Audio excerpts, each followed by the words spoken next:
We are live. I have Tim again. Yay! Yeah. We're going to talk about how to keep your mobile devices longer, which is it resonates with me because I am actually shopping for new phones for my kids for Christmas because their phones are old. Well, when you say and Blake's actually cracked. So when you say keep your mobile devices longer, we're specifically going to try focusing on the battery life portion of it, how to keep them powered up. Tips you can maybe possibly do that will, your phone, it's like, oh, my battery's only lasting like 30 to 40 minutes of charge now, because you've had 3-4 years. There might be some tips you can do to maybe help, get some extra well, life that's out the of reason that. why Rachel wants a new phone, because her phone only lasts a few hours now. It's like it's dying fast, and you can't replace the batteries anymore. Remember when you used to be able to buy? I was so mad when they took that out and they started going to the new phones and you couldn't remove the battery and just plop the new ones in anymore. But it is what it is. I think they were getting smaller and tinier, and they just part of it was they wanted to say it was safety concerns, but then I think part of it also, just my personal opinion, is that they wanted to basically make more money, buy a new one rather than just have hot swappable components. So well, why not, right? Yeah, that's just so. But anyway, going to it. Before we get into it, yes. Sorry. Before I know you're excited. I get all excited and start talking, and then it's over. I love it. But go to dstech.net and sign up for our newsletter so that because one of these articles actually came from my newsletter, and I send them out weekly. You get all kinds of cool tips for your technology and productivity. So that said, I will tell you what the security at dstech.net is for at the end. And leave your comments and questions so I can get you some free swag. I don't think we have any fleece left anymore. But we have shirts, t-shirts, and I didn't bring my mug, but we have mugs. Coffee mugs, that pens, kind of stuff. Yeah, pens too. Nice infinite pens. So cool. Okay, so tell us how to keep our phones longer.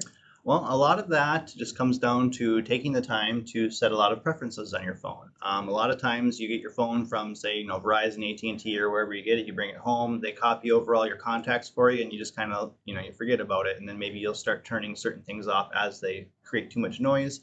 What I like to do is go in and I turn. You mean the notifications? Yeah, I'll turn all the notifications off. Because think of it, every time your phone is doing a function, it's using a little bit of battery, whether that's sending you an alert, vibrating in your pocket, all that kind of stuff. So if you can, for example, taking the screen time, the screen is usually the biggest contributor to draining your battery life, depending how bright it is. So for me, I always like to manually control my screen brightness. That's true with laptops too, eh? Yes, laptops. Because I do that on my laptop. I'll dim it a little bit. Yep. And that's the biggest by free across the board. Tablets, game devices like Steam Decks, phones, all of it. The brightness of the screen is going to drain the battery the most. So if you can, rather than do the automatic where it kind of dims it automatically and brightens it depending where you're at, you can change that to manual, and you can adjust a slider to say how bright or how dark you want. Yep. And then it can, by manually setting it a little bit lower. On my phone, it's at the top. You just pull it down, and it's the very top bar. Yep. Because don't pull it too far. The problem is that if you manually do it super low because you're inside, and then you go outside in the sun, it can be really hard just to even see it to get it to come up. So I don't know if any of my baseball buddies ever watched these, but I don't know if you remember, but I was in a baseball game and I'm like, I cannot see my screen. Yep. I can't see my screen, and I can't brighten it because I can't see the bright. So I had to do it where I actually had to take my phone into my shirt and put my shirt over my head so it was dark enough to see the screen. I had one of the kids help me with it because the kids, they get around, they know how to get. It's like, do it by one of you boys help me? And they helped me. That was so cute. So taking control of your screen brightness. No, that's fine. Even going from. I'll just use the example. I have a Steam Deck, so I might get, say, 4 hours of gaming life on it at 100% battery. If I change it down to, say, 80%, so that 20% there, I'll actually gain like 30-40% longevity on that battery life for that. So it can really, the amount that you're losing to how much you're gaining is probably the best when it comes to the brightness and things like that. Sorry, did you have... I was just thinking the notifications, too, that you mentioned earlier. Yep. Because they turn your screen on constantly. Exactly. But... If it's your phone's in your pocket and your brightness is set to 100% and it's going off all the time, but you're not checking it all the time, it's just wasted energy lighting up in your pocket to the brightest setting that doesn't need to be there. And then again, I turn all the notifications off and then turn on specifically what I want to be notified for. So I'm reducing the noise on the phone. It's not having to notify me more and do more processing, all of that. That will also help it as well. Helps with productivity too, because then you're not getting distracted by every notification. You just purposely go and check whatever it is, like Facebook or Twitter. Anyway. And how the actual batteries operate too. And this is, I might not be 100% on this. There's probably someone out there that knows way more about lithium battery, and how they're designed and all that than me. But I came from the old understanding where back in the day we were always told drain the batteries to zero. Yeah, I remember and then drain it to 100% on your first charge to kind of set the memory of the battery. And then after that first charge, it doesn't, things like that. But all that's kind of gone the way of the wind. Now they actually recommend for lithium batteries that you actually charge them somewhere between 40 and 80%. It's actually not good to let them get completely down to zero and then all the way up, to 100%, because it actually say you can charge your battery from 0 to 100. Well, if you let it drain all the way to 0, it might only go to, like, say 99.8 next time, right? It'll say 100% on the phone, but the actual capacity might slowly be reducing over time. And that's where it'll say, how come my phone's going from 100 to 50 so fast now?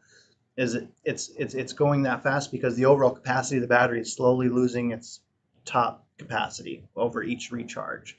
A standard lithium battery may have anywhere between like 5 and 15,000 cycles, they call it, or full charges, 100% worth of a charge. So if you're doing, say, a half, 40 to 80%, you're going to get like 20,000 cycles out of it. I see. So they recommend that charging it more frequently between 40 and 80 is actually better than just constantly leaving it plugged in or draining it and powering up. So constantly leaving plugged in is bad. On the older ones, that's more of an issue. I've actually read, I haven't confirmed this too much, but newer devices, I know, for example, like my Steam Deck, and I know laptops have this built in. I'm not sure about newer phones, I think, are doing it too. Okay. Once you hit 100%, what the phone does is it actually bypasses the battery, and it allows your device to work directly off the wall outlet, so the battery's not even being touched anymore. So what'll happen is, because you might think it's going to go 99%, 100, 99%, 100, 90, it's just going to kind of keep fluttering on the high end. They're smart enough now that once your phone battery hits 100%, it stops charging, and internally it switches. So now it's just directly charging your device. So you actually don't have to worry about your battery worrying if it's plugged in all the time, because it used to be always plugged in. It would ruin the battery, all that kind of stuff, and that's more newer technology. It should bypass that. That's not really a thing anymore. Obviously, do your due diligence and check your phone to see if it has that or not. Don't let it go to zero.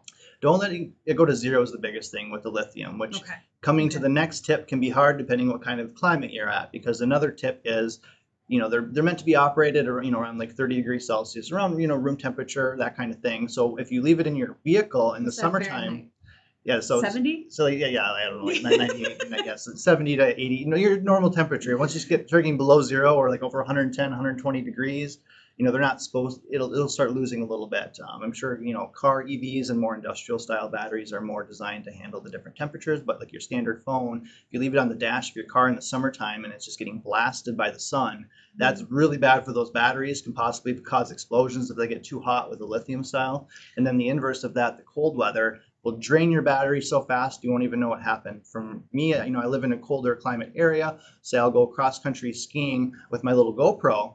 Well, normally on a normal summer day or whatever, I can get about, an hour and a half, 2 hours worth of footage on that GoPro from one battery before I have to swap in my replacement. Well, when I'm out cross-country skiing, it only lasts me about a half hour. After about 30 minutes, I got to swap that battery out just because of the temperature difference. The cold will really make your lithium batteries go a lot quicker. So just bear that in mind, if you go for, like a jog with your phone in your pocket, you might leave the house at 50%. It's going to go real quickly, and you might lose your battery a lot faster than you're not. Maybe make sure it's charged. Make sure it's charged, before you go. Or bring an external battery pack. I don't know. But by far the biggest things I think is tweaking the overall screen brightness, taking control of your notifications, and kind of reducing the noise on the phone itself.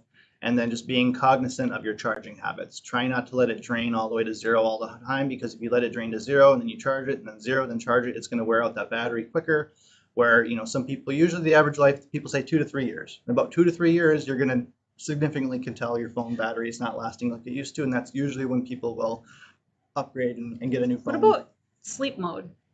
Yes. Oh, yeah. That's actually a really good. Because good. Yes. Two pixels ago, I think it was a Pixel 2 I had. It actually had burnt in little. My because phone I left is so it on. old. I used to play one of those silly, stupid idle games, and now you can actually see the remnants of Oh, I the can circles. see it on the background. Yeah, Yeah, that's what mine was I got like. burned in on my phone. It's been so old, but it still works. I'm one that I'll use my device until I utterly can't, and then I'll finally Yeah, replace me too. it. So my battery only lasts probably a good, an hour, 100 to 0, but it's an Samsung S8. It's quite old. It's been out there for a while, but that's just me. Most people, 2 to 3 years, you notice your battery, you're going to get a new phone or kind of upgrade it. But then for me, I like, I'll turn my location off. I'll turn Bluetooth off. I'll turn every little, I guess you could say, service on the phone off, which will also that's help good using too. battery because Bluetooth does too. Bluetooth, I forgot. Because look, it's always searching, right? it's always searching, it's always Yeah. looking. So, I mean, if I'm using Bluetooth Tim. headphones or something like that, I'll always turn it off until I need to use it. Then I'll turn it on my phone. Same That's thing a for security thing too. Yeah. Bluetooth. Yeah, it can be I think you told me that. Yeah, because you always hear the stories of you go to a big hacker convention, like say DEF CON in Las Vegas, and if you leave Bluetooth on your phone, guess what? All your data's gone. Like those hackers that are that good, they will scrape. They can use Bluetooth to get data and things like that. So you don't want to walk around with your Bluetooth on all the time. Yeah, and then and some companies like to have Bluetooth on because there's they'll track you as you're going through, say, a department store. They use it to like logistics, see where customers are going. They can use like hotspots, like this part of the store is getting a lot of foot traffic versus not. And so by having your Bluetooth on as you're walking through these department stores, again, it's pinging them and it can do all this little stuff. Again, it's using your battery. Where if you turn Bluetooth off, it's not going to be doing that as well. So again, there's a convenience. And the sleep mode, you were going to say, I interrupted you though. Yes.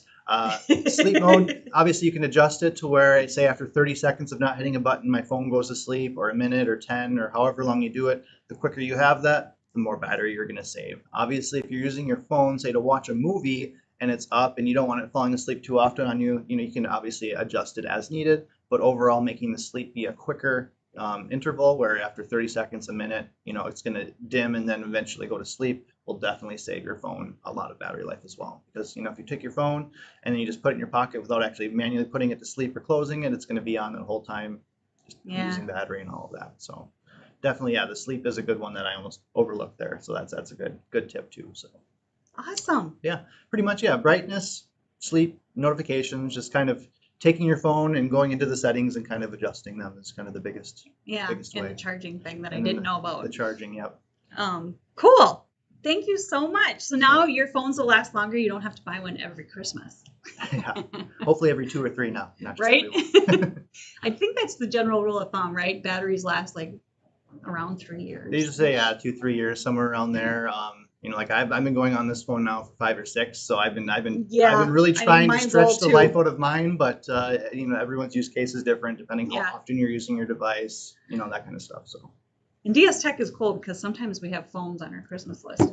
Yeah. Anyway, that's a perk. So leave your comments so I can give you some free swag, and email security@dstech.net if you have any questions, if you would like to schedule any of our free assessments, dark web scans, stuff like that.